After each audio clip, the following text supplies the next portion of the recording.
आइए पढ़ते हैं क्लास 9th का एक बहुत ही ज्यादा जरूरी chapter, matter in our surrounding.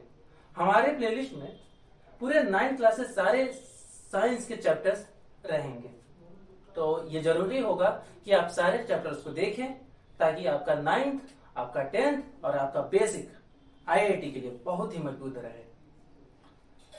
Matter matter होता क्या है? हर वो चीज जो हमारे आसपास है वो मैटर है। जब कभी भी आपसे पूछा जाए कि मैटर क्या है, तो पहला तो यही बोलना है कि हर वो चीज जो हमारे आसपास है वो मैटर है। कोई एग्जाम्पल पूछता है तो आपके सामने जो नजर आएगा आप बोल दीजिएगा वो मैटर ही होगा। तो मैटर का एक डिफिनेशन तो होना चाहिए ना। तो डिफिनेशन यही कहता है कि मैटर वह है जिसके पास कुछ वजन हो, जो कुछ स्पेस ऑक्यूपाई करता हो, और ऐसे वो आपकी किताब में मिल जाएगा। उसमें बहुत ज्यादा डिटेल में जाने की जरूरत नहीं है। मैटर की कुछ फिजिकल और केमिकल प्रॉपर्टीज होती हैं, ये जरूरी चीज है। फिजिकल प्रॉपर्टीज मतलब ये कि जो हम लोगों को सामने से दिख जाए, ठीक है? जैसे डेंसिटी हो गया, मेल्टिंग पॉइंट हो गया, बॉइलिंग पॉइंट हो गया, कलर हो गया, ये सारी जो है वो फिजिकल प्रॉपर्टीज है, क्योंकि ये सारी चीजें हम लोगों को दिख जाती हैं। मतलब यही एक डिफिनेशन नहीं है फिजिकल होने का, मतलब वो दिख जाए। और केमिकल प्रॉपर्टीज वो जिसमें मैटर के केमिकल्स में चेंज आ जाता हो, मतलब उसके अंदर कंपोजिशन में जो चेंज आ जाता है, ये सारी चीजें जब आती हैं तो वो केमिकल प्रॉपर्टीज के अंदर पढ़ी जाती हैं। तो बारी बारी से एक कॉन्सेप्ट को पढ़ते हैं, ठीक है? मजा आने वाला है बहुत। चलिए पढ़ते हैं फिजिकल नेचर ऑफ मैटर।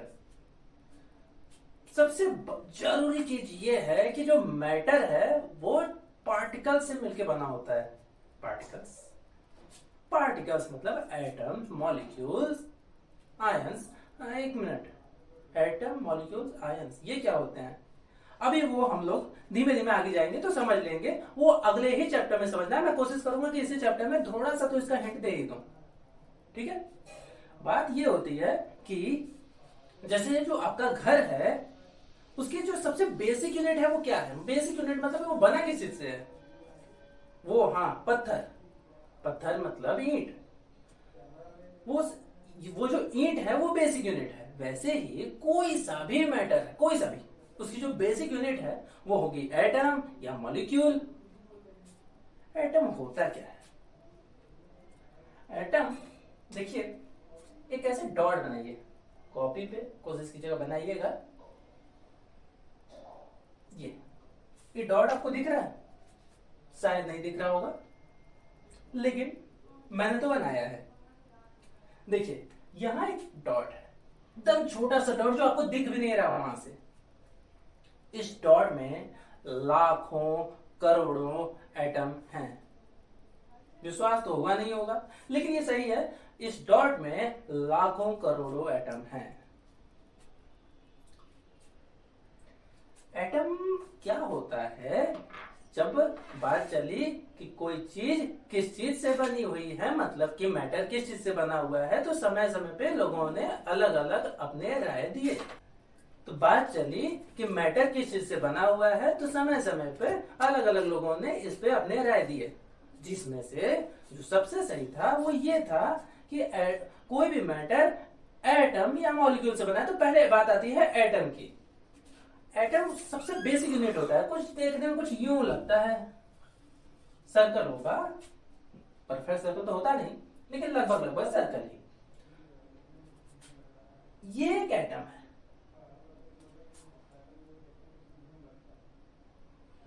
उसके बीचों बीच में न्यूक्लियस होता है।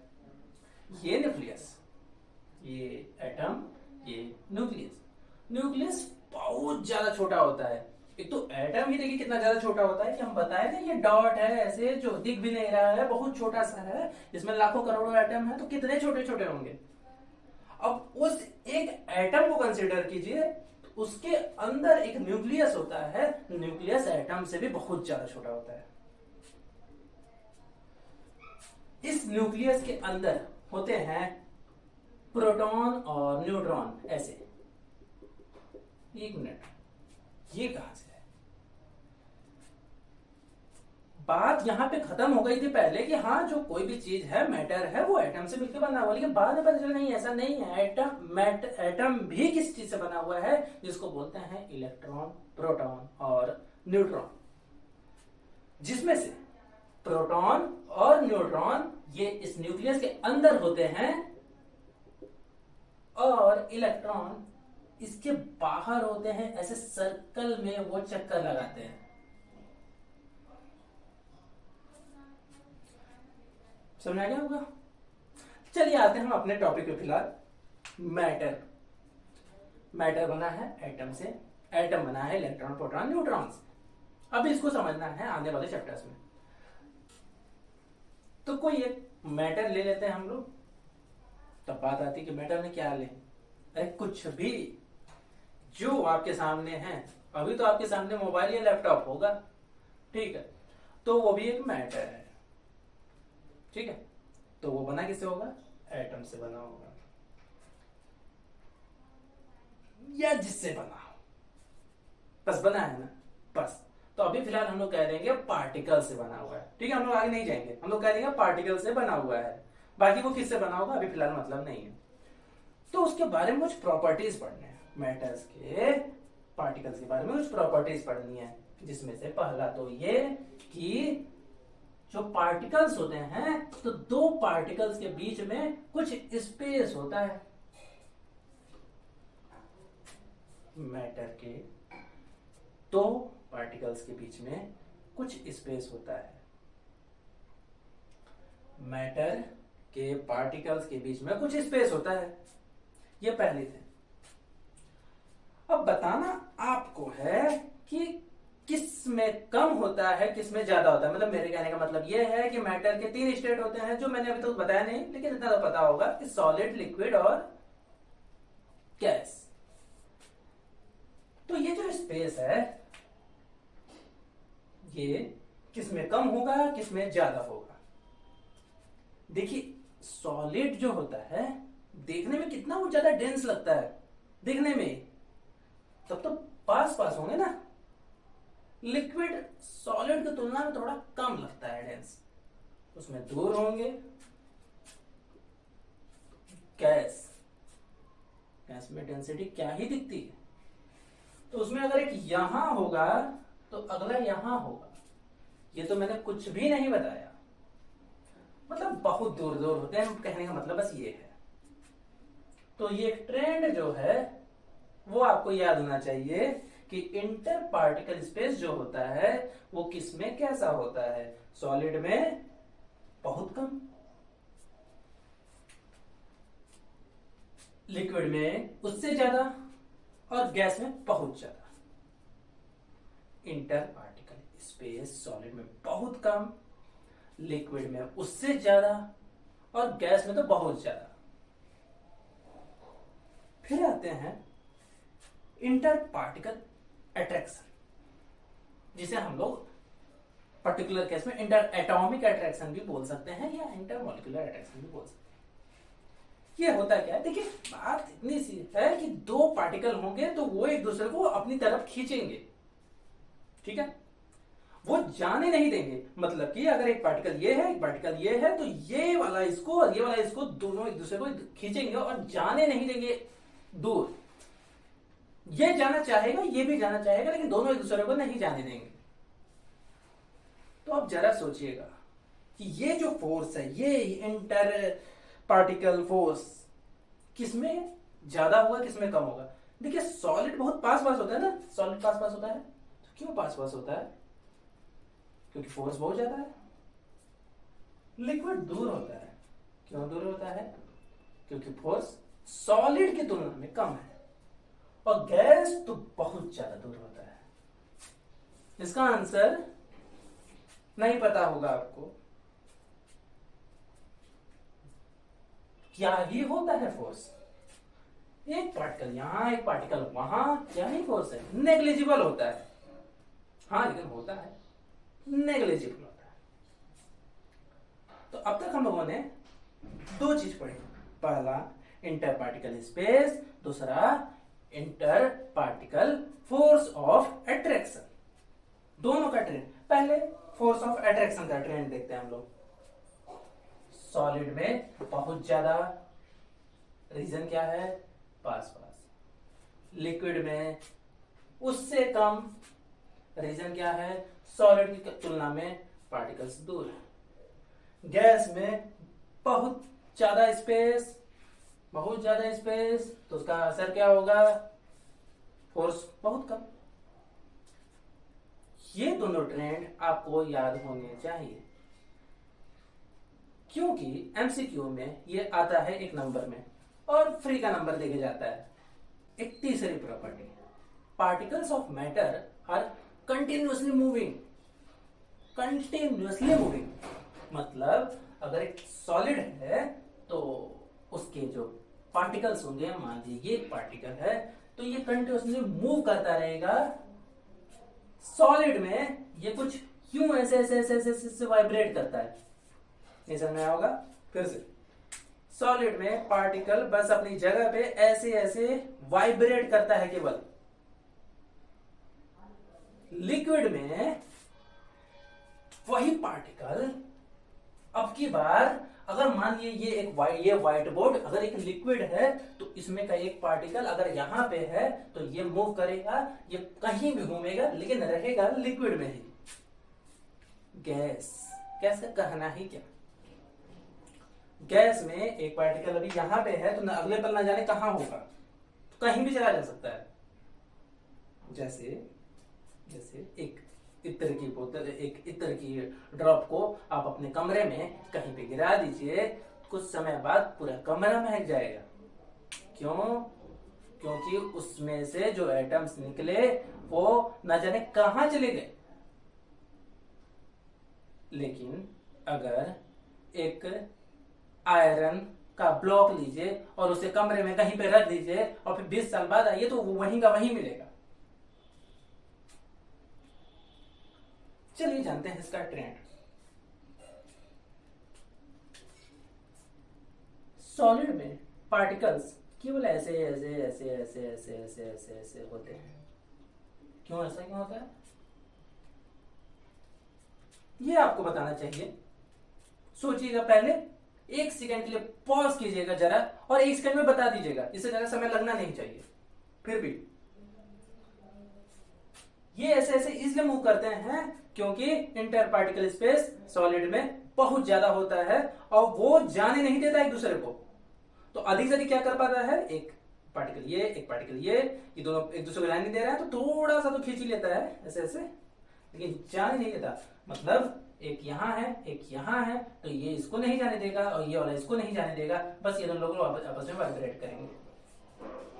लिक्विड में कम होता है ना, अभी कुछ समय पहले कोई बताया होगा आपको। लिक्विड में क्या होता है कि वो भी फोर्स तो लगाता है, लेकिन हाँ ये कहता है कि हाँ घूम लो, इतना ज्यादा घूम लो, जहां घूमना है घूमो, लेकिन रहो तो उसी में। अगर ये एक लिक्विड है, ऐसे है ये एक सॉलिड, मतलब बताने के लिए, जैसे इसको और अच्छे से समझें तो अगर एक गिलास पानी लिया जाए तो उसमें जो एक एटम है वो उस पानी का जितना वॉल्यूम है उसमें पूरा घूमेगा वो, लेकिन अंत में रहेगा पानी में ही। गैस,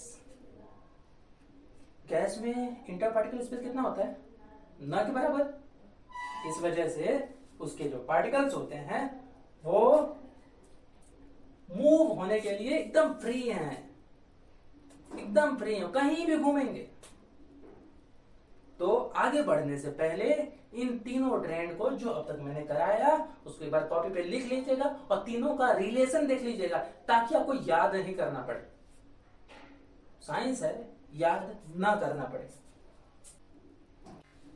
देखिए, अभी हम लोगों ने पढ़ा था कि फिजिकल प्रॉपर्टीज होती हैं मैटर की कुछ, और कुछ केमिकल प्रॉपर्टीज होती हैं। तो पहले पढ़ते हैं ये स्टेट, सॉलिड, लिक्विड और गैस। सॉलिड क्या होता है? पहले तो बहुत ज्यादा साइंस में अगर हम लोग चले जाएं तो कहेंगे जिसकी डेंसिटी ज्यादा होती है, बहुत ज्यादा होती है, बहुत ज्यादा, उसको कहेंगे सॉलिड। जिसकी डेंसिटी कम होती है उसको बोलेंगे लिक्विड, और जिसकी डेंसिटी सबसे कम होती है उसको बोलते हैं गैस।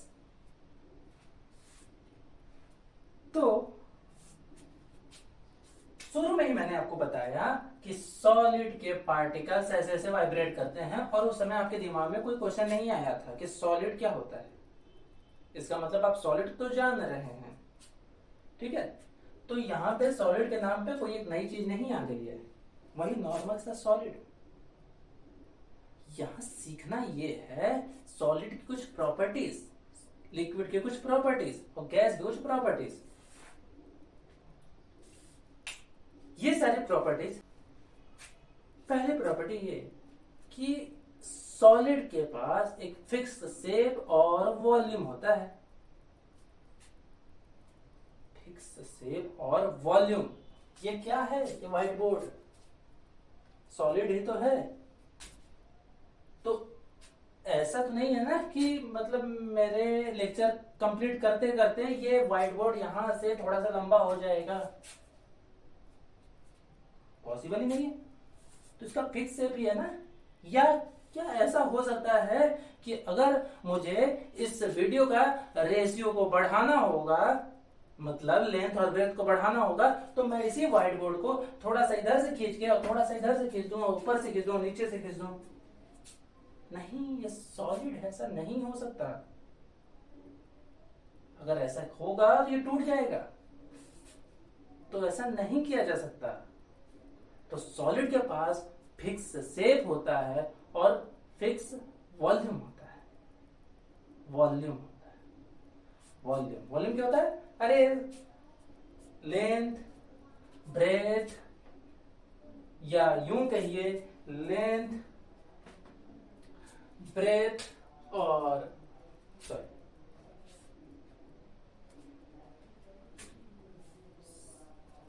सॉलिड के पास फिक्स वॉल्यूम होता है, लेंथ, ये अंदर की तरफ ब्रेथ और हाइट।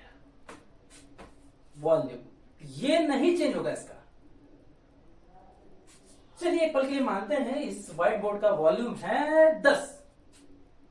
तो ये आप चाहें तो इस व्हाइट बोर्ड को तोड़ के इसको लंबा कर देंगे। अगर इसको लंबा कर देंगे तो उस समय उसकी हाइट ज्यादा हो जाएगी, और लेंथ और ब्रेथ, तो ब्रेथ है ही क्या, लेकिन है तो कम से कम ना। तो उस समय लेंथ कम हो जाएगा, हाइट ज्यादा हो जाएगा, तो कुल मिला के जो कैलकुलेट करने के बाद आंसर आएगा वो 10 ही आएगा, चाहे जिस शेप में कर लीजिए। वॉल्यूम फिक्स ही रहेगा, 10 का 10। लिक्विड के साथ ऐसा नहीं होता। पहली बात, लिक्विड का शेप नहीं होता सही, सही गलत ये नहीं कहा जाएगा। फिक्स शेप नहीं होता, फिक्स वॉल्यूम नहीं होता। आइए समझते हैं इसको। एक गिलास पानी, इस पानी का शेप क्या है? गिलास के शेप। इस पानी को उठा के थाली में रख दीजिए, शेप बदल गया। मतलब पहले वो जो कुछ सिलेंड्रिकल शेप का था, अब वो एक बड़े से सर्कुलर शेप में आ गया। सर्कुलर कहना क्या सही होगा? हाँ चलिए, शेप की बात है, ठीक है, समझ में आ रहा है तो ठीक है। लिक्विड का ना तो फिक्स शेप होता है, ये तो समझ में आ गया, फिक्स वॉल्यूम भी नहीं होता। ऐसा नहीं है। लिक्विड का शेप तो फिक्स नहीं होता, लेकिन वॉल्यूम फिक्स होता है। मतलब अगर 1 लीटर पानी लीजिए, ठीक है, तो उसका शेप तो नहीं फिक्स है। गिलास में रहेगा तो अलग शेप रहेगा, थाली में रहेगा तो अलग रहेगा, किसी बड़े से मर्तबान में रहेगा तो अलग रहेगा, लेकिन उसका वॉल्यूम फिक्स है, वो 1 लीटर ही है। मतलब कि अरे वो गिलास में है तो 1 लीटर, थाली में जाएगा तो 1 लीटर। वो जो लीटर है ना, ये लीटर जो यूनिट है वो वॉल्यूम की यूनिट है, वो नहीं चेंज होगी। वॉल्यूम नहीं चेंज होगा लिक्विड के केस में भी। अगर नहीं समझ में आया तो वीडियो को एक बार पीछे रिवाइंड कीजिए, फिर से सुनिए एक बार। लिक्विड के केस में वॉल्यूम चेंज नहीं होता। डाउट होता है थोड़ा सा कि यार शेप चेंज हो रहा है, वॉल्यूम भी चेंज हो जाएगा। नहीं, देखिए एक बात, 1 गिलास पानी, उसको ऐसे करके फेंक दीजिए जमीन पे, ठीक है। तो पहले केस में जो वॉल्यूम आ रहा था वो लेंथ ब्रेथ हाइट, लेकिन वो तो था सिलेंड्रिकल शेप में, चलिए पाई आर स्क्वायर एच से जो वॉल्यूम आ रहा था, क्योंकि उसमें कुछ हाइट थी मेनली, तो वो हाइट की वजह से अब की बार वो एक, अगर रेक्टेंगल शेप में फैल गया है तो वो लेंथ ब्रेथ हाइट वो तीनों मेजर करके अंत में उसका भी वॉल्यूम उतना ही आने वाला है। ये अलग बात है, कौन चाह रहा है कैलकुलेट करने। गैस बड़ा सही है। गैस के बारे में जो बुरा लिखना है लिख दीजिए, सब सही होगा, बुरा नहीं कहेंगे। मतलब इन लोग के तुलना में गैस के बारे में शेप नहीं फिक्स है, वॉल्यूम नहीं फिक्स है। मतलब देखिए, गैस एक सेंट के छोटे से डिब्बे में गैस रहता है, सेंट रहता है, तो वो उतने में रहता है, उसका वॉल्यूम भी उतना ही है। लेकिन अगर उसी को हम अगर निकाल दें तो उस पूरे कमरे में निकल जाएगा, और अगर कमरे का गेट खोल दें तो वो कमरे से बाहर पहुंच जाएगा। तो मुद्दा केवल इतना है कि गैस के केस में न तो शेप फिक्स होता है, न तो वॉल्यूम फिक्स होता है। इस पर बहुत ज्यादा चर्चा करने की जरूरत भी नहीं है। आइए चलते हैं अगले भाग की तरफ, जिसमें पढ़ना यह है कि can matter change it's state. क्या मैटर अपने स्टेट को, सॉलिड, लिक्विड, गैस को आपस में इंटरचेंज कर सकता है? मतलब कोई चीज जो सॉलिड में है क्या वो लिक्विड में जा सकती है? कोई चीज जो लिक्विड में वो गैस में जा सकती है, या उल्टा हो सकता है? मतलब इसमें से आपस में कहीं पे भी, गैस से सॉलिड, सॉलिड से गैस, ऐसा ये सब हो सकता है। पढ़ने से पहले खुद से सोचिएगा, ऐसा पॉसिबल है? कोई एक एग्जांपल,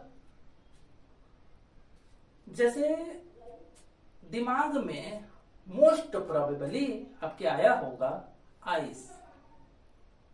आइस सॉलिड होता है, वो लिक्विड हो जाता है, और वही पानी भाप भी बन जाता है, भाप।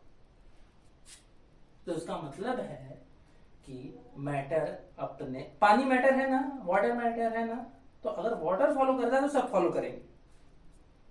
किसी भी चीज के लिए ट्रू है, अगर पेट्रोल फॉलो करता है तो सब फॉलो करेंगे, क्योंकि पेट्रोल भी तो मैटर है। तो किसी मैटर के स्टेट को चेंज करना है तो इसके दो तरीके हैं। क्या? टेम्परेचर और प्रेशर। क्या? टेम्परेचर और प्रेशर।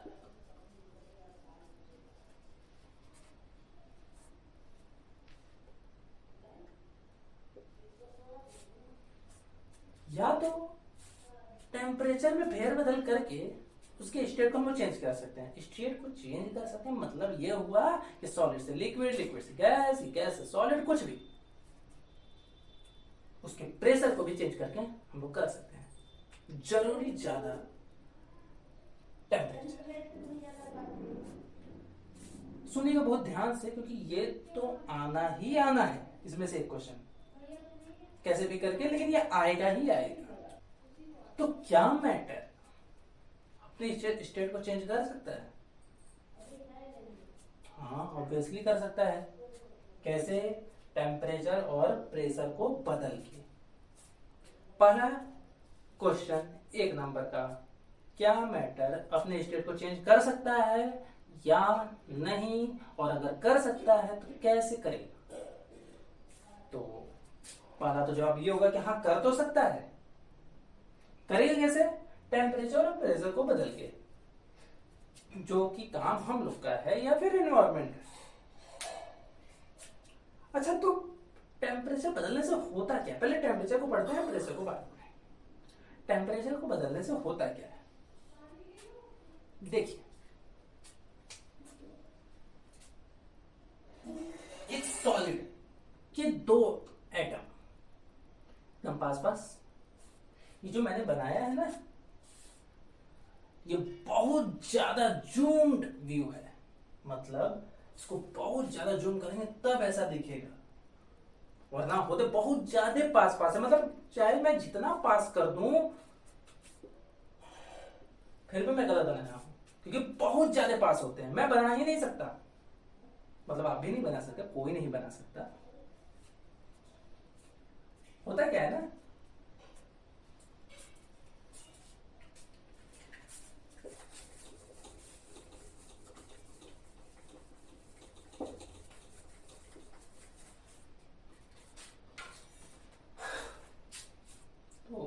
तो होता ये है कि ये लेते हैं एक सॉलिड के दो पार्टिकल्स जो कि एकदम पास पास है। जब हम लोग इसका टेम्परेचर बढ़ाते हैं तो ये थोड़े से दूर दूर हो जाते हैं। तो ध्यान दीजिएगा, सॉलिड था ये जब पास पास थे, लिक्विड था ये जब दूर दूर थे, और गैस था ये जब बहुत दूर दूर थे। तो ये हुआ कैसे, इतना ज्यादा चेंज आया कैसे? ध्यान दीजिएगा, सॉलिड में क्या था, पार्टिकल्स ऐसे ऐसे ऐसे ऐसे ऐसे ऐसे, ऐसे वाइब्रेट करते हैं। वो एक यहाँ वाला यहाँ नहीं जा पाता, यहाँ वाला यहाँ नहीं जा पाता, क्योंकि ये वाला इसको रोके हुए है, ये वाला इसको रोके हुए है, जाने नहीं दे रहा। इसके पास इतनी एनर्जी नहीं है कि इसकी एनर्जी को, इसके फोर्स को ओवरकम करके ये यहाँ चला जाए, और इसके पास इतनी एनर्जी नहीं है कि इसके फोर्स को ओवरकम करके या ये यहाँ चला जाए। एनर्जी नहीं थी, एनर्जी आपने दी, कैसे दी? टेम्परेचर को बढ़ा के। ये जो अब तक ऐसे ऐसे हो रहा था,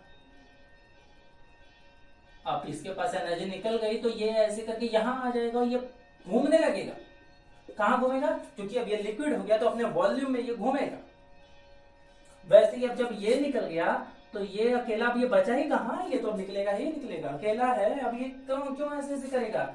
ये तो ऐसे ही इसलिए कर रहा था क्योंकि ये इसको खींचे हुए था। अब ये घूमेगा अपना आराम से भाई, ऐसे धीमे धीमे 1 2 3 4 10 50 100 लाख करोड़ सारे के सारे एटम फ्री हो जाते हैं और फिर पूरा सॉलिड लिक्विड हो जाता है। यहां छोटा सा पॉइंट सुन लीजिए, नहीं मन करेगा तो स्किप भी कर दीजिएगा, बस इस छोटे से पॉइंट को, पूरे वीडियो को नहीं। ये ऐसे ऐसे कर रहा था, आप हीट किए जा रहे थे, ये तेज ऐसे ऐसे करने लगा, आप हीट किए जा रहे हैं। एक समय ऐसा आएगा जब ये वाला एटम इसको छोड़ देगा और ये भागने लगेगा। तो वो जो समय है, वो जो टेम्परेचर है, वो वाला टेम्परेचर, जिस टेम्परेचर पे इसके फोर्स को ये वाला पार्टिकल ओवरकम करके भाग जाएगा, उसको बोलते हैं सॉलिड का मेल्टिंग पॉइंट। लिक्विड की किस में बात करें तो ये लिक्विड था, तो ये इसको खींच रहा था, लेकिन इतना था कि अगर लिक्विड का वॉल्यूम अगर इतना है तो यहां वाला एटम, हाँ वो घूमेगा लेकिन इसी में घूमेगा ऐसे। इस केस में जब आप गर्म करेंगे इसको तो होगा क्या कि ये जो अब तक ऐसे ऐसे घूम रहा था उसके पास एनर्जी आ जाएगी, ऑब्वियस सी बात है, ये इसको पार कर जाएगा। अब ये गैस पे पहुंच गया तो पिछली बार की तरह एक पॉइंट, एक नंबर यहां मिलता है आपको उस टेम्परेचर पे। पहले तो देखिए ये गर्म कर रहे थे, गर्म हो रहा था, गर्म कर रहे थे, हाँ एनर्जी मिल रही थी, तो जा कहा रहे थे, तो वो अब थोड़ा तेज करने लग रहा था। वो टेम्परेचर जिसपे एक एटम यहां से उठ के इधर आ जाएगा, मतलब अब गैस हो जाएगा, क्योंकि ये लिक्विड है, लिक्विड से गैस पहुंच जाएगा, उसको बोलते हैं लिक्विड का बॉइलिंग पॉइंट। बॉइलिंग पॉइंट की डेफिनेशन और है जो कि आपको नहीं पता है क्या है, कि वो टेम्परेचर जिसपे कोई लिक्विड बॉयल करने लगे उसको बोलते हैं बॉइलिंग पॉइंट। कुछ खास नहीं, सिंपल सा डिफरेंस, वो टेम्परेचर जिसपे कोई लिक्विड बॉयल होने लगे उसको बोलते हैं बॉइलिंग पॉइंट। ये वाला जो डिफिनेशन था ये ज्यादा अच्छा है। आइए जरा गैस को गर्म करते हैं, 1 मिनट। गैस को गर्म करके मिलेगा क्या? वो पार्टिकल पहले से ही घूम रहे हैं तो गैस को गर्म करके हो गए क्या? छोड़िए, हटाते हैं। अब आते हैं, क्यों गर्म ही करें? कम नहीं कर सकते? टेम्परेचर तो कम भी कर सकते हैं। जैसे पानी जो रूम टेम्परेचर पे था, जो पानी रूम टेम्परेचर पे था 27 डिग्री सेल्सियस पे, 30 डिग्री सेल्सियस पे, उसको अगर हम लोग फ्रिज में रख देते हैं तो कुछ समय बाद वो बर्फ बन जाता है। ऐसा होता क्यों है? सेम रीजन है। पानी लिक्विड, अगर ये लिक्विड है, इसका एक एटम यहां पे या इसका मॉलिक्यूल यहां पे, अगर ये ऐसे ऐसे ऐसे ऐसे तक हो रहा था, जब आप उसको टेम्परेचर को कम कर दिए, टेम्परेचर कम करने का मतलब उससे एनर्जी आप खींच लिए, तो अब जो अच्छा एक चीज लिक्विड है, लिक्विड एटम से बना हुआ है, तो जब आप एनर्जी उसकी खींचते हैं तो हर एटम अपनी एनर्जी देता है। एटम क्यों बोला जाए? पानी है ना, तो हर मॉलिक्यूल, क्यों पानी में मॉलिक्यूल बोला गया, एटम नहीं बोला गया? फिर वही डायलॉग आगे के चैप्टर में। फिलहाल के लिए पार्टिकल्स, ये जो पार्टिकल्स होते हैं, ये जो पार्टिकल्स हैं, इनकी एनर्जी कम हो गई। अब ये कम हो गई तो अब ये अधिक से अधिक कर सकते हैं, तो ये ऐसे ऐसे करने लगेंगे। क्यों ऐसे ऐसे करने लगेंगे? क्योंकि जो दो एटम है वो अपने बगल वाले को खींचेगा, ये वाला इसके अपने बगल को खींचेगा, दोनों अब ऐसे ऐसे खींचने लगेंगे और ये ऐसे ऐसे करने लगेंगे। तब तक ऐसे करेंगे, तब तक ऐसे ऐसे होते रहेंगे जब तक इस पानी को आप निकाल के फ्रिज से बाहर ना रखते हैं। इन दोनों से आप समझ ही गए होंगे अब तक पूरी कहानी को। लेटेंट हीट, लेटेंट हीट ये क्या होता है? देखिए, जब आप किसी चीज को जब गर्म करते हैं, किसी मेटल को गर्म करते हैं, तो उसका टेम्परेचर बढ़ता है। ये तो डेली लाइफ में दिखता है ना, टेम्परेचर बढ़ता है, बढ़ता है, बढ़ता है, बढ़ता है, बढ़ता है। आज कुछ नया जानेंगे जो अब तक नहीं पता था।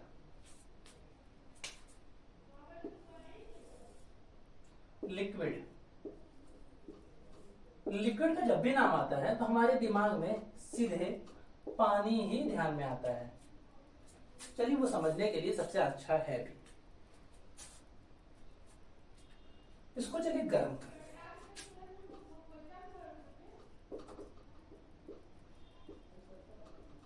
माना कि बेकार ड्राइंग है, लेकिन ठीक है।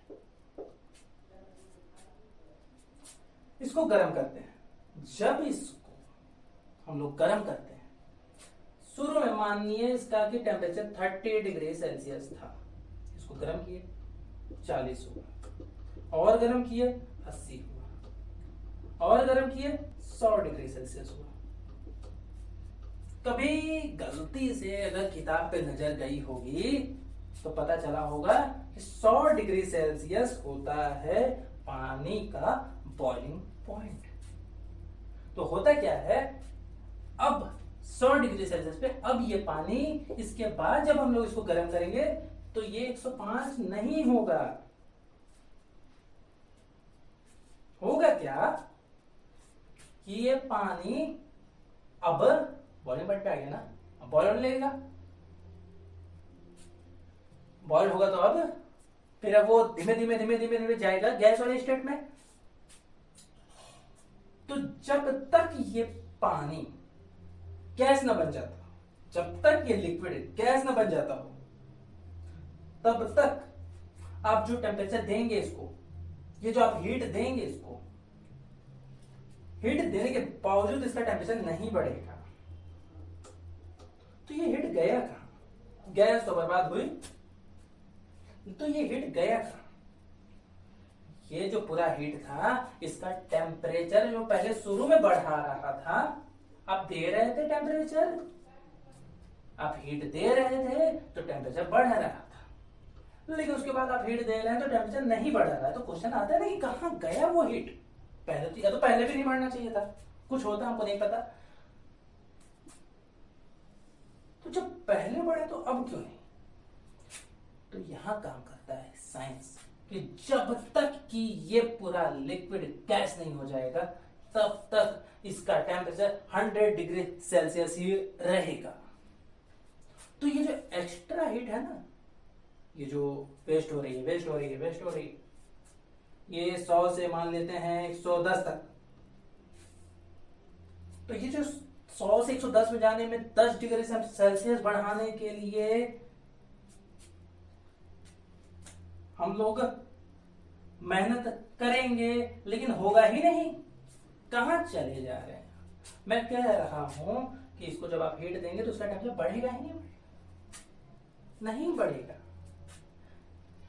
पहले ये गैस में चेंज होगा, तो इसको गैस में चेंज होने के लिए जो जितना सारा हीट जा रहा है लिक्विड से गैस में, वो जो सारा हीट जा रहा है वो टेम्परेचर तो बढ़ा नहीं रहा, तो जा कहां रहा है? जहां भी जा रहा है उस हीट को बोलते हैं लेटेंट हीट। उस हीट को बोलते हैं लेटेंट हीट। क्योंकि ये लिक्विड से गैस का केस है, इसलिए इसको बोलते हैं latent heat of vaporisation.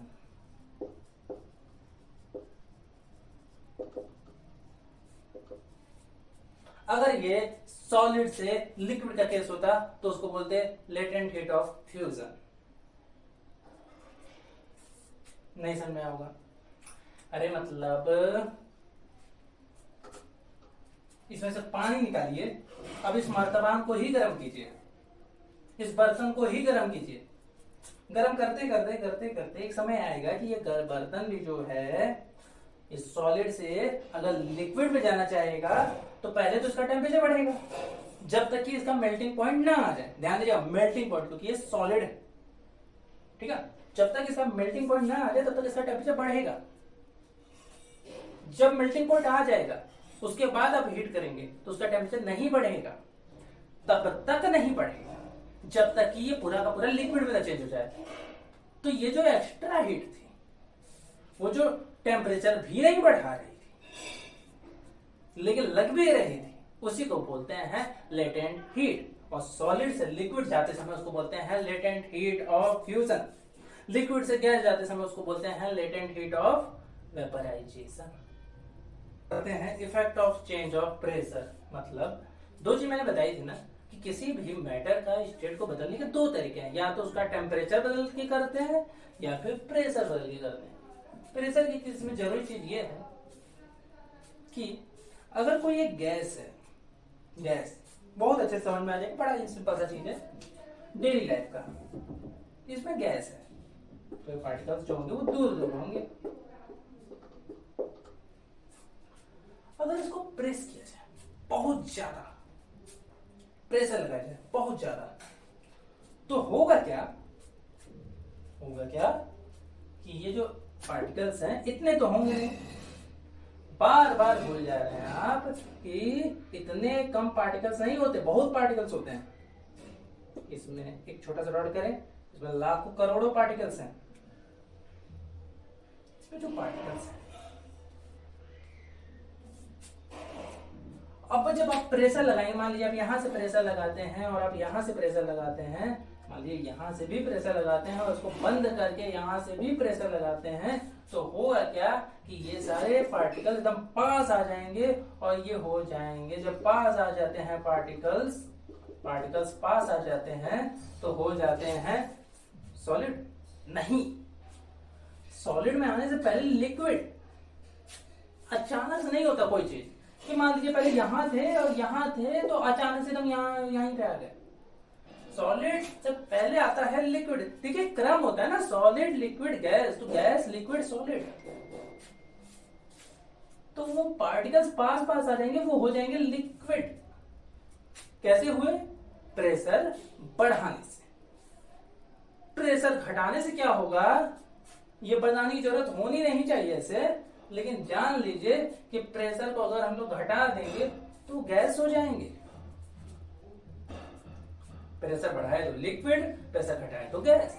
Pressure को खूब बढ़ाए, एक गैस लीजिए, उसका प्रेशर बढ़ाइए बहुत ज्यादा तो वो हो जाएगा लिक्विड।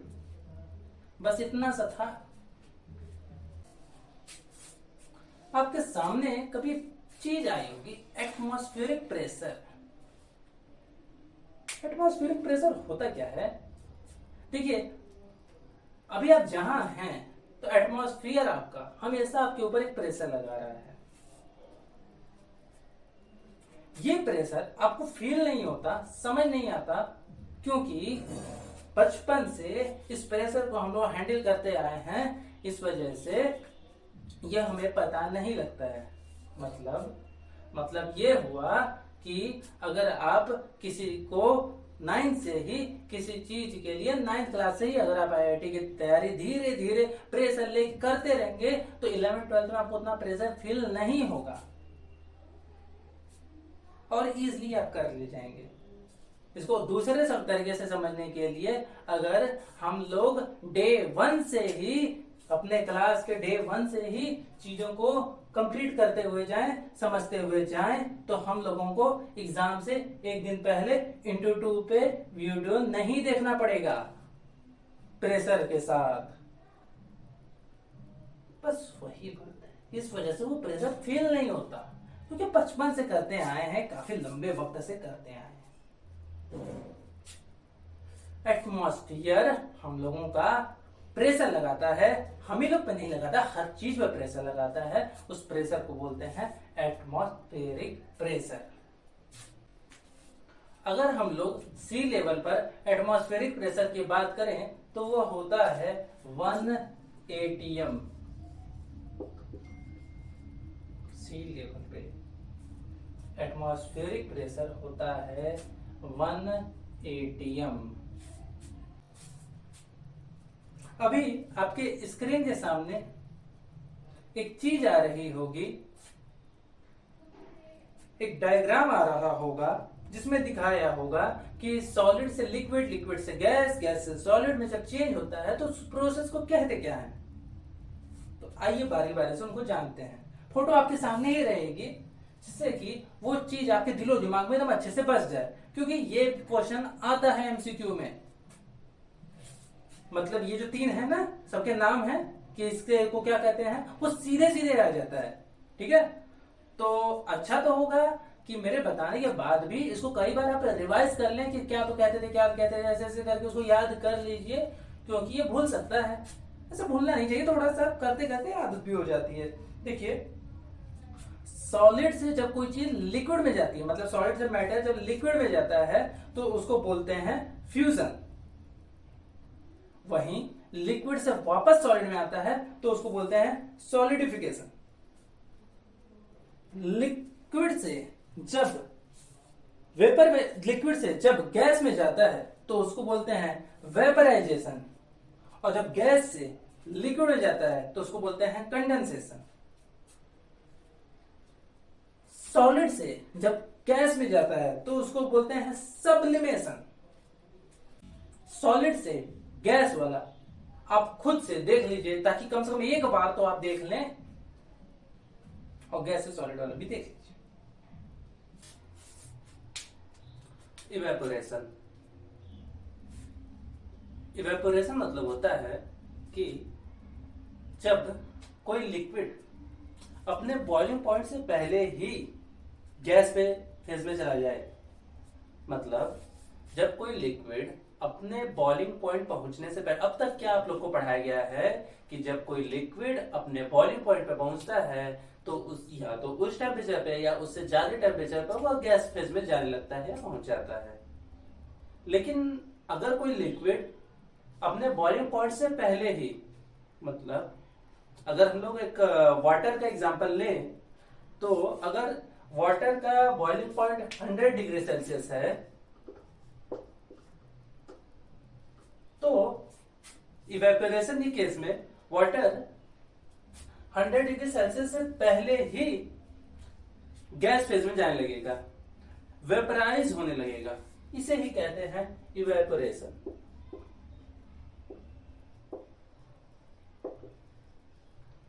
इवेपोरेशन का मतलब और अच्छे से जानने के लिए अगर आप थोड़ा सा अपने पास में जाएंगे तो बचपन में हम लोग को पढ़ाया जाता था कि बरसात कैसे होती है। तो उसमें जो एक चीज बताई जाती थी कि समुद्र से पानी, समुद्र से, यहां समुद्र है अगर, तो यहां से पानी इवेपोरेट हो जाता है। यहाँ पे अगर सन है तो यहां से पानी इवेपोरेट हो जाता है। यही इवेपोरेशन उस समय तो समझ में नहीं आया, उस समय याद कर लिया गया था, बस वही इवेपोरेशन। अब जानना होता क्या है। इवेपोरेशन में होता यह है कि कोई लिक्विड अपने बॉइलिंग पॉइंट से पहले ही गैस फेज में चला जाता है। इस चीज को अगर और अच्छे से कहा जाए तो कहा जाएगा कि अगर कोई लिक्विड बॉइलिंग पॉइंट से पहले ही वेपर फेज में चला जाए तो कहेंगे कि वह लिक्विड इवेपोरेट हो गया। इवेपोरेट होने का मतलब कि देखिए फिर से बात आते हैं इस पे। 100 डिग्री सेल्सियस था उसका टेम्परेचर, बॉइलिंग पॉइंट, मतलब 100 डिग्री सेल्सियस जाने पे वो वेपर फेज में जाने लगता है। लेकिन अगर वही लिक्विड मतलब वाटर इस केस में 100 डिग्री से पहले ही वेपर फेज में जाने लगे तो कहेंगे कि इस समय ये नहीं कहेंगे कि बॉइलिंग नहीं कहेंगे इस समय, क्योंकि बॉइलिंग तो 100 डिग्री सेल्सियस पे कहते हैं ना पानी के केस में। इस समय कहेंगे कि वो इवेपोरेट हो रहा है। जैसे अगर एक गिलास पानी लेते हैं हम लोग,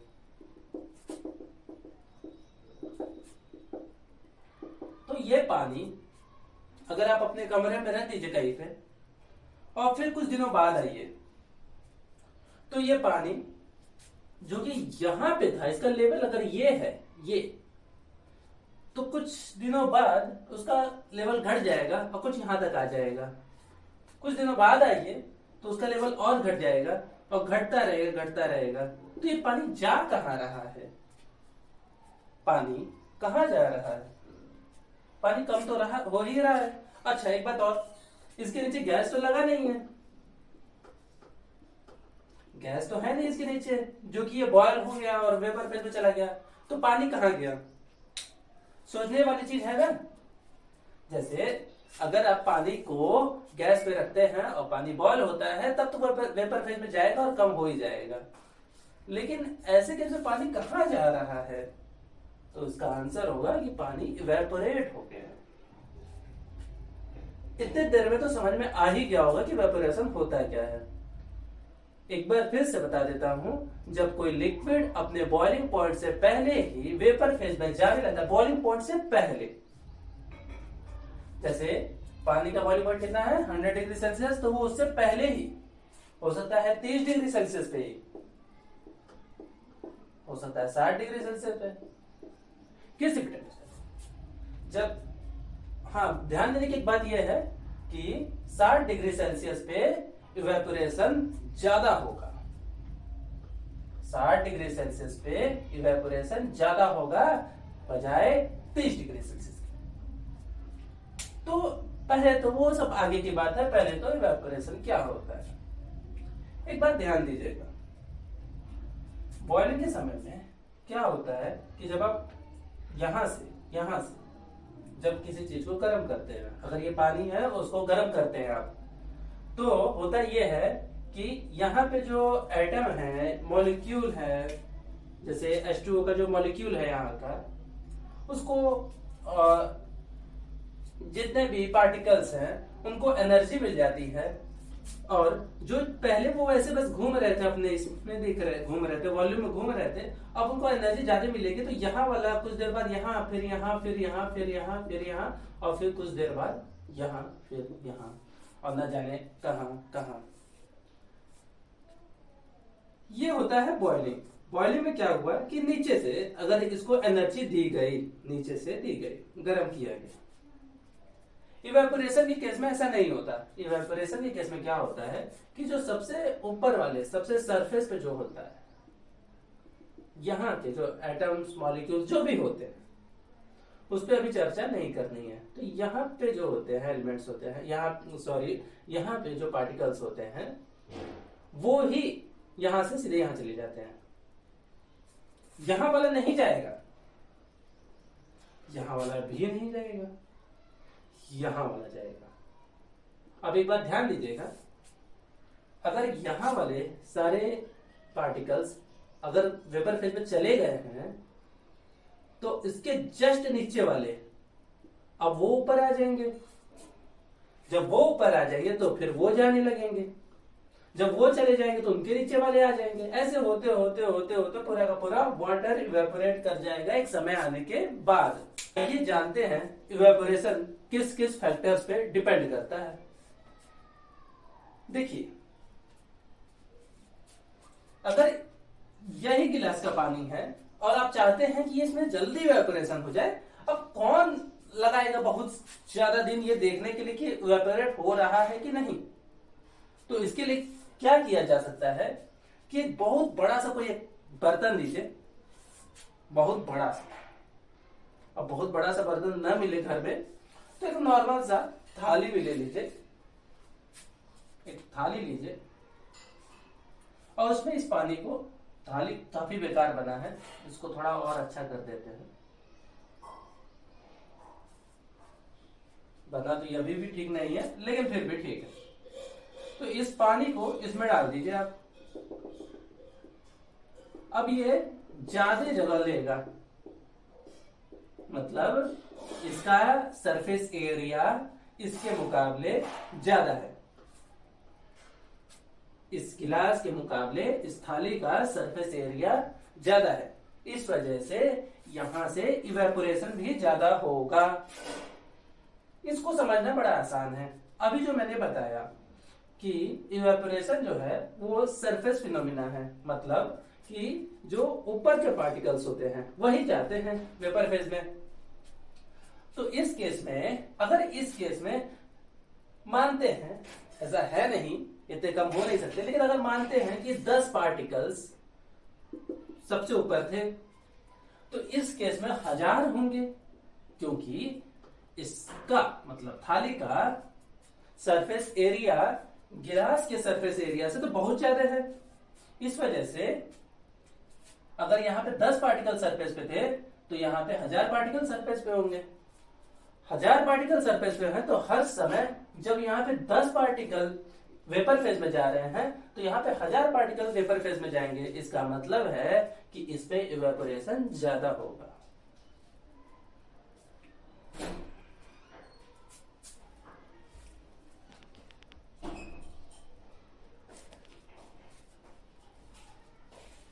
एक बात और, इवेपोरेशन के लिए एक काम तो आपने कर दिया, ये सरफेस एरिया वाला, लेकिन आप चाहते हैं कि इवेपोरेशन और ज्यादा जल्दी हो, तो वही बात, ये आप अपने कमरे में थे तो कमरे का टेम्परेचर कितना रहा होगा? 27, 30 इसी कह रहा हूं। ठंडी होगी तो थोड़ा कम, लेकिन लगभग मान लेते हैं इतना। लेकिन आप चाहते हैं इवेपोरेशन जल्दी हो, तो आप करेंगे क्या कि आप टेम्परेचर को थोड़ा बढ़ा दीजिए। टेम्परेचर को बढ़ाने के लिए अगर आप इसी थाली को ले जाके धूप में अगर रख देते हैं, तो धूप में अगर टेम्परेचर अगर मान लेते हैं कि अगर 40 डिग्री सेल्सियस है, मान लेते हैं ऐसा, तो अब ये टेम्परेचर तो बढ़ा ना, यहां से यहां टेम्परेचर बढ़ा तो इवेपोरेशन और ज्यादा तेज होगा, इवेपोरेशन और ज्यादा तेज होगा। तो यहाँ पे अब तक हम लोगों ने 2 चीज जानी, क्या क्या? एक तो सरफेस एरिया बढ़ा के इवेपोरेशन बढ़ाया जा सकता है, और दूसरा टेम्परेचर को भी बढ़ा के इवेपोरेशन को बढ़ाया जा सकता है। इवेपोरेशन के रेट को बढ़ाया जा सकता है, मतलब कि इवेपोरेशन कितना जल्दी जल्दी होता है।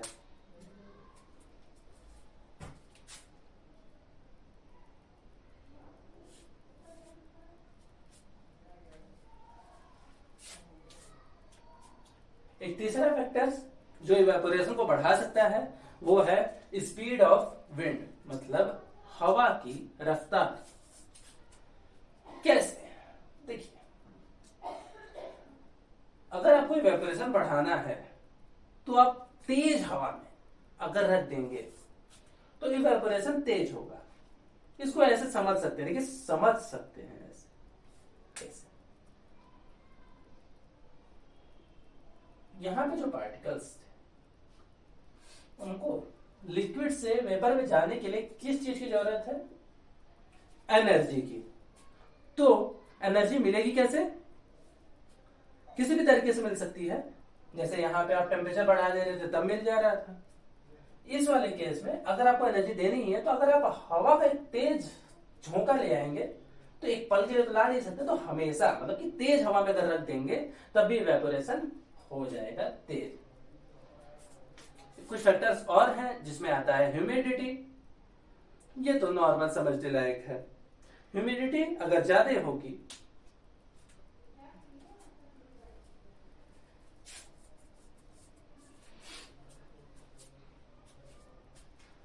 और अगला फैक्टर है ह्यूमिडिटी। ह्यूमिडिटी से भी इवेपोरेशन को बढ़ाया या घटाया जा सकता है। एक फैक्टर्स है नेचर ऑफ लिक्विड, मतलब कि पानी है तो इवेपोरेशन अलग रेट से होगा, पेट्रोल है तो इवेपोरेशन अलग रेट से होगा। अगर आपको पता हो, अगर आप बाइक चलाते हो या फिर भी आप जानते ही होंगे, बाइक या स्कूटी में पेट्रोल भरवाते समय हम लोग कोशिश करते हैं जितना जल्दी से जल्दी हो सके पेट्रोल की टंकी को बंद करने का। मतलब जब हम लोग खोलते हैं उसको भरने के लिए और फिर उसके भरने के तुरंत बाद हम लोग जल्दी से जल्दी उसको बंद कर देते हैं, क्योंकि अगर नहीं बंद करेंगे तो क्या होगा कि पेट्रोल उड़ने लगता है। उड़ने लगता है ये तो सब जानते हैं, उड़ने का मतलब क्या होता है। साइंस के स्टूडेंट होने के लिए आपको ये सारी जानकारी होना जरूरी है। उड़ने लगता है, उड़ने का यही मतलब है कि इवेपोरेट होने लगता है, इवेपोरेट होने लगता है। और क्योंकि वो पेट्रोल है तो पेट्रोल में इवेपोरेशन ज्यादा होता है, क्योंकि क्लास 9 के पहले chapter matter in our surrounding में आपने पढ़ा है कि इवेपोरेशन जो होता है वो लिक्विड के नेचर पे डिपेंड करता है। मतलब अगर उसमें पेट्रोल की टंकी में अगर पानी डाला जाता तब आपको इतना जल्दी बंद करने की जरूरत नहीं थी। इतना जल्दी पानी इवेपोरेट नहीं होता जितना कि जल्दी पेट्रोल, डीजल, ये सारी चीजें होती हैं। आइए जानते हैं इवेपोरेशन के बारे में एक बहुत ही रोचक चीज। इवेपोरेशन कॉजेज कूलिंग, मतलब ये होता है कि इवेपोरेट होने के बाद, मतलब जब कहीं से इवेपोरेशन होता है तो उसके आसपास के एनवायरनमेंट में कूलिंग हो जाती है। मतलब कि जैसे घर में अगर किसी बड़े एक कमरे में अगर एक बर्तन में, बड़े से बर्तन में अगर पानी रखा है और उस पानी से इवेपोरेशन होता है, क्योंकि होगा ही लेकिन धीमा होगा, इसलिए बहुत ज्यादा पता नहीं चलेगा, लेकिन मानते हैं एक पल के लिए कि इवेपोरेशन होता है। तो इवेपोरेशन होने की वजह से उसके आसपास के एरिया में, मतलब कमरे में कूलिंग हो जाएगी। कूलिंग हो जाएगी मतलब कि ठंडक हो जाएगी। इसको आप कुछ यूं समझ सकते हैं कि पुराने समय में महल में जब बहुत बड़े बड़े कमरे होते थे तो उस समय किया जाता था। अब उस समय तो मतलब पैसा चाहे जितना हो, एसी तो था नहीं, कूलर तो था नहीं, पंखा भी नहीं था, तो किया जाता था राजा महाराजा के कमरे में बहुत बड़े बड़े बर्तन में पानी रखा जाता था। उसमें गुलाब की पंखुड़ियां डाल के और इतर लगा डाल के और ये सारे केमिकल्स डाल के रखे जाते थे जो। तो इसमें पानी है, तो इस पानी से इवेपोरेशन होता था, ठीक है, पानी से इवेपोरेशन होता था। अब देखिए बात जानिएगा, पानी से जब इवेपोरेशन होता है तो इसी कुछ एनर्जी लॉस्ट होती है। यहां से कुछ एटम जो है वो इसमें जाते हैं, कुछ मॉलिक्यूल्स, कुछ पार्टिकल्स कहिए ताकि ज्यादा आपको कंफ्यूजन ना हो। तो पार्टिकल्स जो है वो वेपर फेज में जाते हैं, तो इसकी कुछ एनर्जी जो है वो कम हो जाती है। तो इस एनर्जी को वो वापस पाने के लिए आसपास के एनवायरनमेंट से वो एनर्जी को खींचता है अपनी तरफ, जिसकी वजह से इसके पास एनर्जी आ जाती है और आसपास। अब एनर्जी कैसे खींचेगा, मतलब हीट होगी, हीट ही तो होती है ना, तो हीट को वो अपने में लेगा और हीट जब इसमें आ जाएगी तो बाहर में क्या बचा, अब कूल हो जाएगा बाहर। बस यही कॉन्सेप्ट का यूज किया जाता था ताकि कमरे में ठंडक रहे। बस यही चीज आपको लिखना है और बहुत ज्यादा चांस है कि एग्जाम में ये आएगा ही आएगा। तो आपको क्या याद रखना है कि इवेपोरेशन कॉजेस कूलिंग। इवेपोरेशन से कूलिंग होता है। कहाँ होता है? आसपास के एनवायरमेंट में होता है। क्यों होता है? क्योंकि लिक्विड की एनर्जी लॉस्ट हो जाती है इवेपोरेशन के कारण, तो उस एनर्जी को वापस पाने के लिए वो बाहर से एनर्जी को लेता है अपने में, जिसकी वजह से इसमें तो एनर्जी आ जाती है और वो बाहर की एनर्जी, अब बाहर क्या होता है, वो कूल हो जाता है। केवल इतना सा लिखना था। अगर इसके कुछ और एग्जाम्पल पे चर्चा करें तो ऐसा जरूर हुआ होगा आपके घर भी कि गर्मी के समय में शाम को या दोपहर में ही हम लोग छत पे क्या करते हैं कि पानी डाल देते हैं, ठंड पानी। या आमतौर पे तो शाम को देखा जाता है जब क्या होता है कि गर्मी बहुत ज्यादा होती है, बहुत ज्यादा गर्मी होती है, तब धूप दिन भर रहती है, तो छत पे हम लोग पानी डाल देते हैं।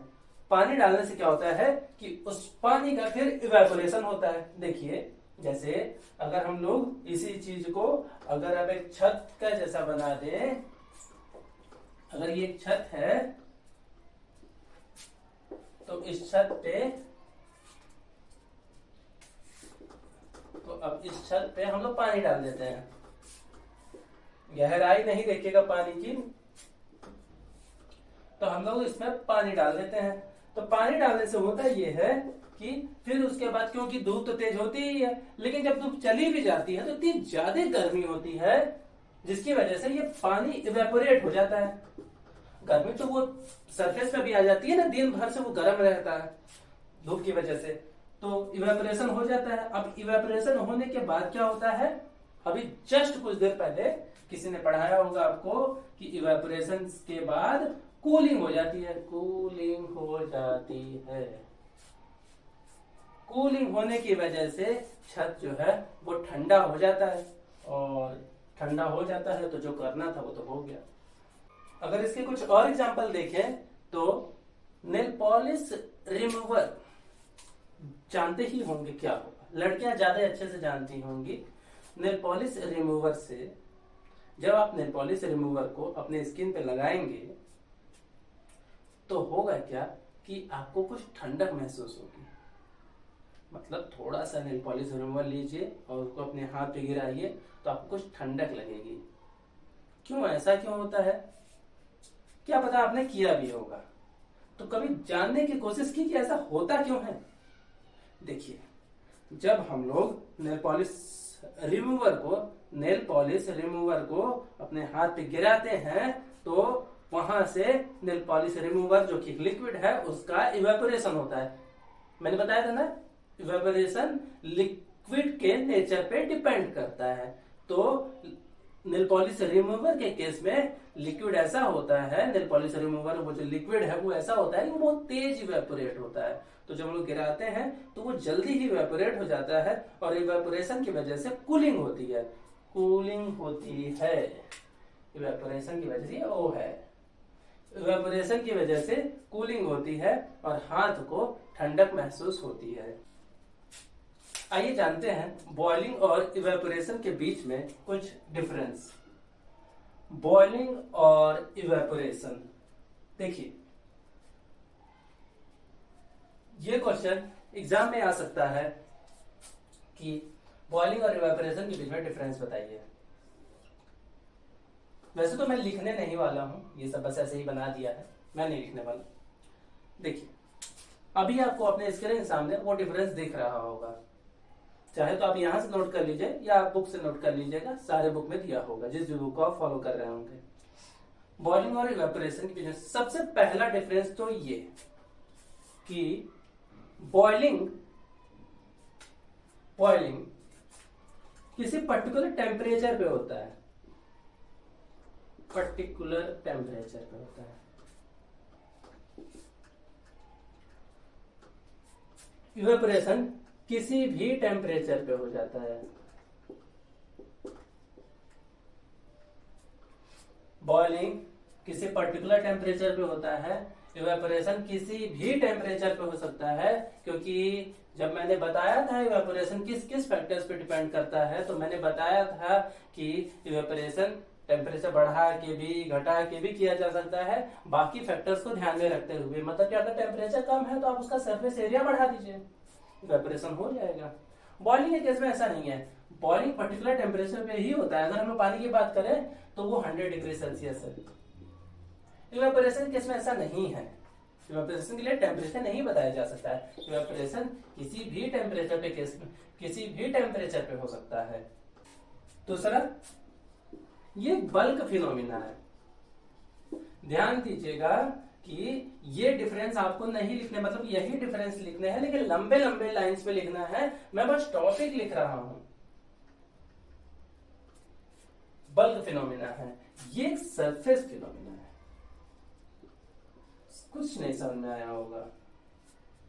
मतलब बल्क फिनोमिना होने का मतलब कि ये पूरे लिक्विड में होता है। मतलब ये कि अगर एक ये गिलास है और यहाँ पे इसमें पानी है, तो आप जब इसको बॉइलिंग है ना, तो ये गैस पे गर्म जब इसको करेंगे, इसको गैस बनाते हैं, तो अब जब इसको गर्म करेंगे तो होगा क्या कि सारे के सारे पार्टिकल्स इसमें भाग लेंगे और सारे पार्टिकल्स एक्टिव रहेंगे, सब अपने एनर्जी को बढ़ाएंगे ताकि बॉइलिंग हो। इवेपोरेशन के केस में ऐसा नहीं होता। इवेपोरेशन के केस में कितनी बार बताया है कि केवल सरफेस के पार्टिकल्स भाग लेते हैं। तो कुल मिला के बात यह है कि इवेपोरेशन जो है वो सरफेस का फिनोमिना है। सरफेस मतलब ये ऊपर वाला। और बॉइलिंग जो है वो बल्क फिनोमिना है, मतलब कि पूरे के पूरे उसमें अंदर। पहला पॉइंट क्या था कि बॉइलिंग एक पर्टिकुलर टेम्परेचर पे होता है, पानी में 100 डिग्री सेल्सियस, और इवेपोरेशन किसी भी टेम्परेचर पे होता है। तीसरा पॉइंट, बॉइलिंग के समय में लिक्विड का जो टेम्परेचर है वो कांस्टेंट रहता है। बॉइलिंग के समय में लिक्विड का टेम्परेचर कांस्टेंट रहता है। मतलब जब आप किसी चीज को गर्म करते हैं, जैसे पानी को अगर गर्म करेंगे ना आप, अगर ऐसे मान लीजिए ये पानी मान लीजिए पहले है 30 डिग्री सेल्सियस पे, तो आप उसको गर्म करेंगे तो वो 60 होगा, फिर 70 होगा, फिर 100 जब हो जाएगा तो अब ये बॉइलिंग में आ गया ना। तो अब इसको जब आप गर्म करेंगे तो ये गर्म नहीं होगा। अब ये बॉयल हो रहा है ना, तो अब गर्म नहीं होगा। तो बॉइलिंग एक कांस्टेंट टेम्परेचर पे होता है और बॉइलिंग के कारण सराउंडिंग में टेम्परेचर इंक्रीज होता है। इवेपोरेशन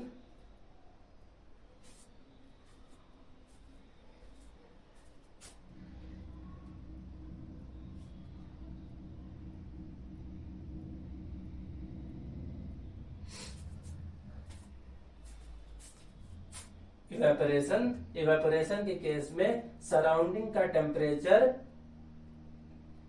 डिक्रीज होता है। इवेपोरेशन के केस में सराउंडिंग का टेम्परेचर डिक्रीज होता है। कितनी बार बताया कि इवेपोरेशन कॉजेस कूलिंग। तो कूल हो रहा है, तो कूल होने का मतलब है कि डिक्रीज हो रहा है।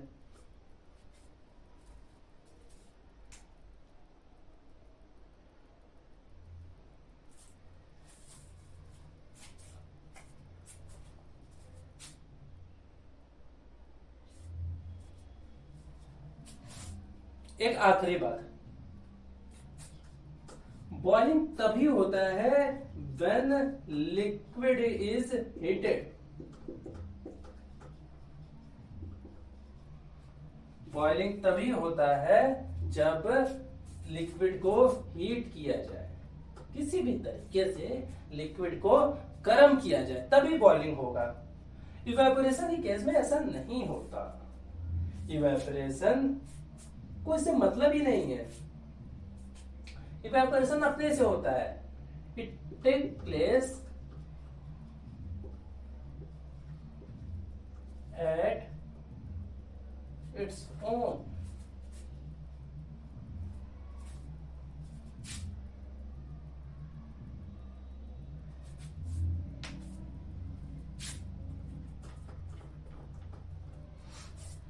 इवेपोरेशन को इससे मतलब ही नहीं होता।